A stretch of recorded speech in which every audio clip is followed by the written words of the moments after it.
mobile system that's been helping me. And let people know that, and that's how you introduce people to the system. When you become system-driven, let the system do it. See, the system right now can speak to everyone in this audience, plus 100 people per person.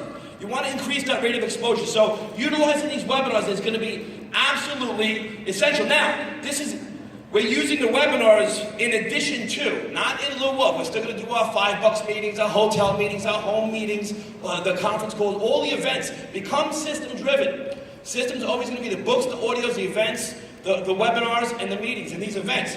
Use the system, and by using webinars, you're absolutely able to leverage the greats, leverage all the ambassadors, leverage the partners, leverage Robert McFadden, and the rest. So these are really going to be essential to because a lot of people too is this. People are always saying, can I do it? And is it worth it? Of course it's worth it, but can I do it? When people know there's a total support system behind them, they're able to, get that feeling and reassurance that they'll have that support. So these are going to be essential to building your business.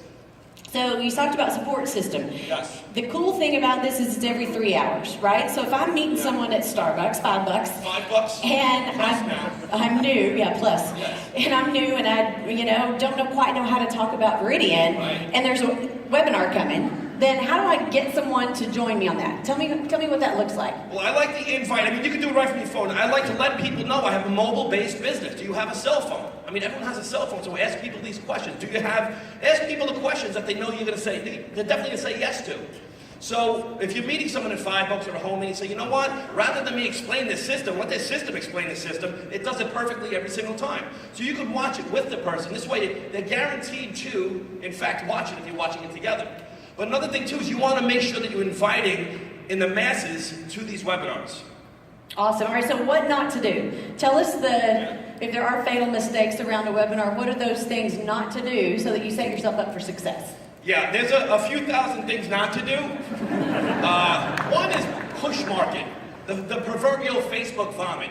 Get in my business, this is my business, you really don't want to do that. We all wish that worked, because it just doesn't. It doesn't really work. So you're kind of repelling people away from you. You want to put out interesting content, start liking people's stuff, start getting to know people, create the relationships online, just like you would offline.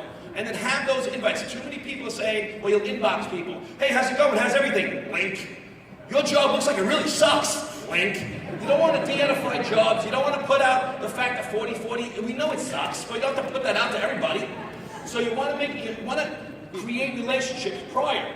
You also want to follow up with people. What'd you like best? All of those things. You're going to learn a lot of the how-to things, the questions to ask, but you're going to want to do this thing and find out. The follow-up is key. Look, you're going to expose 100 people. You're probably about 20 people get involved in the business.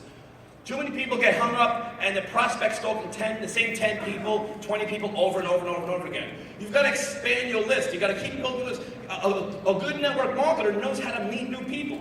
So go out and meet new people. Don't get hung up. You'll get hung up on the same people over and over again. Big mistake. Big mistake. You heard it right here. Ambassador Vin Lamantia. Thank you.